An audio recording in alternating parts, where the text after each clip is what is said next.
This second video of the Steuben County, Indiana Plan Commission Outreach Series will be going over code enforcement. We hope to inform you of the current codes, examples of violations and non-violations, and the ramifications of code violations.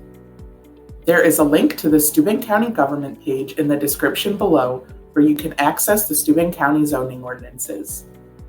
I also encourage you to visit the first video on building permits if you have any questions on the types of projects that require a permit. Common violations include excessive trash or debris, long grass, abandoned vehicles, unsafe buildings, occupied or improperly stored recreational vehicles, and building without a permit. We will dive deeper into these violations in this video. Common complaints that are not code violations can include unsightly vehicles that are registered and still operational, unsightly but safe buildings, flat work without a permit, including excavation, grass that is unkempt but under 12 inches in height, and any other undesirable attributes that are not expressly forbidden in the Steuben County zoning ordinances. Ordinance 658 lays out violations pertaining to public environmental nuisance. These violations can include health and safety hazards, or the accumulation of junk, debris, or waste products. It may also include properties that institute, permit, or maintain conditions whatsoever which may transmit, generate, or promote disease. Another common nuisance includes the growth of weeds, grass, or other vegetation which have attained a height of 12 inches or more. Parcels of 2 acres or more located in agricultural or environmental control zoning are exempt from the vegetation standards. The accumulation of debris at this burning site caused a complaint to the building department, which also triggered involvement from the health department, as burning trash is a violation of their regulations. This is another example of a public environmental nuisance violation. A trailer burned down and debris was left on this property. This trailer improvement business is an example of a property not in violation. As you can see on Table 7.02, material storage related to a permitted use is allowable. Home improvement and building material stores are a permitted use in this zoning. Here are 2 examples of vegetation exceeding 12 inches in height. The property in the top left is in violation because it is located in a residential district. While the property in the lower right may seem unsightly, the property is not in violation due to it being larger than 2 acres and in agricultural zoning. Ordinance 771 covers abandoned motor vehicles.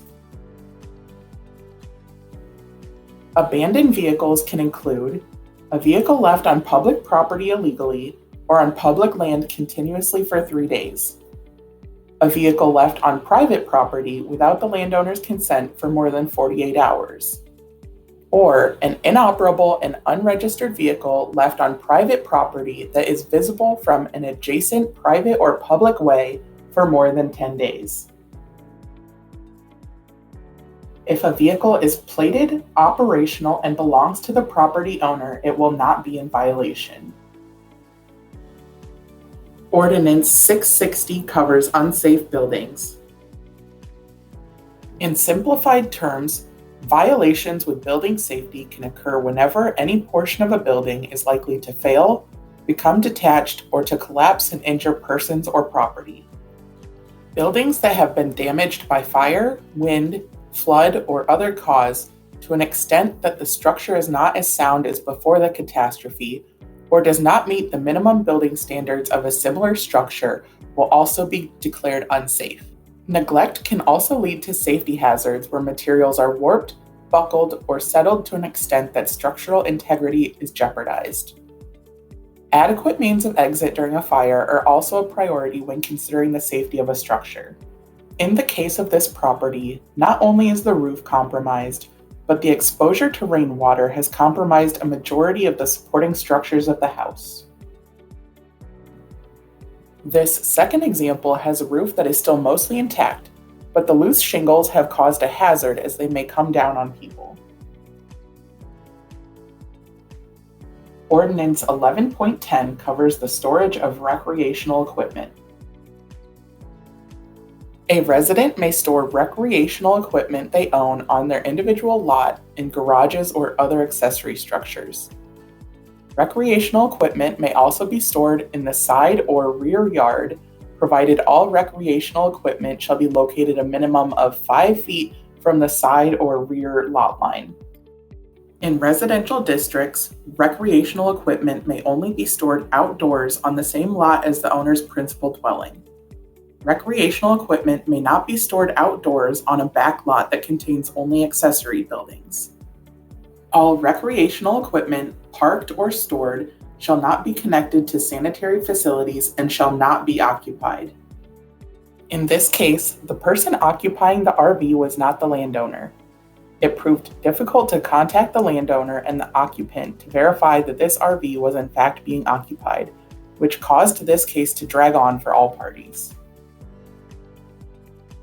As well as safety concerns with the debris on this property, these RVs were occupied in a location where a trailer had previously burned down.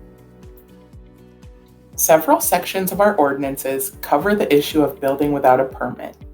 The most common offenses are for smaller projects that homeowners are not aware they need a permit for, including carports, fences, and retaining walls. These types of projects require an improvement location permit, which was discussed in the first video. Another issue currently is the installation of prefabricated sheds.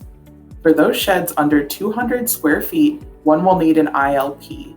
If they are bigger than 200 square feet, they will require a building permit and a permanent foundation. Now you are aware of common violations in Steuben County.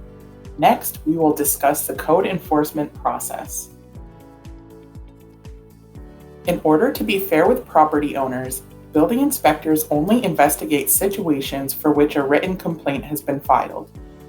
To operate with full transparency, complainants must sign the form, and all complaint forms are public record. Once a complaint is formally filed, the building department will notify the property owner of the violation with a letter sent to their legal address using certified mail. Notifications can also come in the form of door hangers, vehicle window tags, and stop work orders.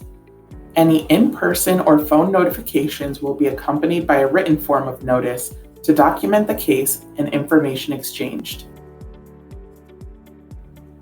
Once the notification is received, the best outcome is for the property owner to work with the county to bring their property up to code. If the owner does not respond or is uncooperative in abating the violation, the county may move forward with abating the problem themselves.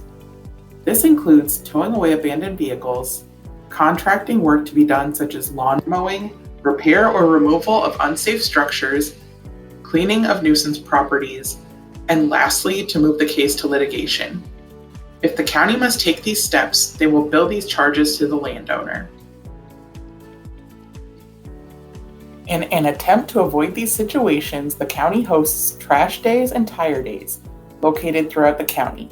These programs are meant to collect trash and debris that would otherwise cause code violations. Feel free to call the county to talk with the county code enforcement officer if you have any questions about code enforcement.